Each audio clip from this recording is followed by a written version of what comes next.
مصطفى غيسمي قاعد انا حساب مازال غير بقاش انا ثاني واقي راني ناوي مورا الفوط هذا ندير فيها حزب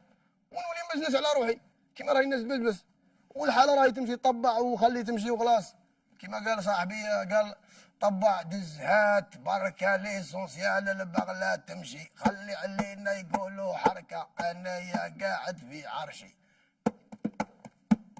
يوطبع دز هات بركه ليسونسيال البغله تمشي خلي علينا يقولوا حركه انا يا نخلد في عرشي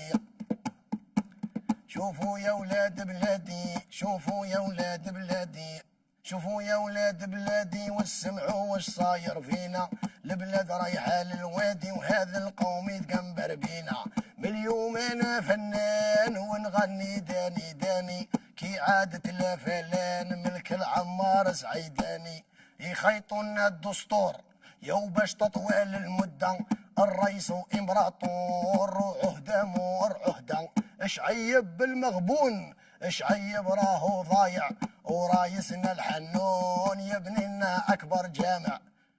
يودروقي لا جوناس عيشهم في الحلاوه يحلموا يو بالكاس الحاج محمد ورورواه يا فرنسا ولا شين بوتين الدب الروسي يو في بلادي عايشين ياكلوا لي في فلوسي يا الشي اللي راح قليل الملايير خفيفه اداها السي خليل عبد المؤمن خليفه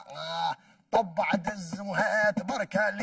ليسونسيال البغله تمشي طبع وخلاص المهم تمشي البغله وخلاص ما يحوسوا على البغله وين راهي رايحه ما يحوسوا عليها تحبس ما يحوسوا عليها تجيب الذراري ما يحوسوا على البغله تتزوج المهم راهي تمشي وصاي السارق ابو مليار الحصانه والمناعه والزوالي المضراء تقوم عليه المضراء تقوم عليه الساعه من قال البوزجار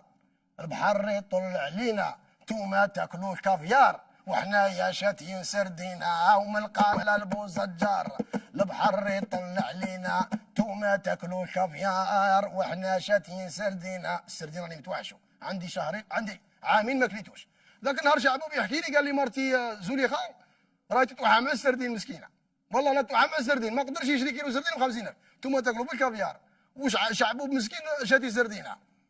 يو 200 مليار دولار ريزيرف في الخزينه وانا ياكل حمار ناكل شوك القرنينه 200 مليار دولار ريزيرف في الخزينه وانا ياكل حمار ناكل شوك القرنينه يا الرئيس صفط النوفيق العالم راه مفاقو تلقى روحك غريق وعند ربي غدوه نتلاقوا هي وطبع دز هي تباركه ليسونسيال البغله تمشي خليهم يقولوا حركه انا ينخلد في عرشي بالقسم.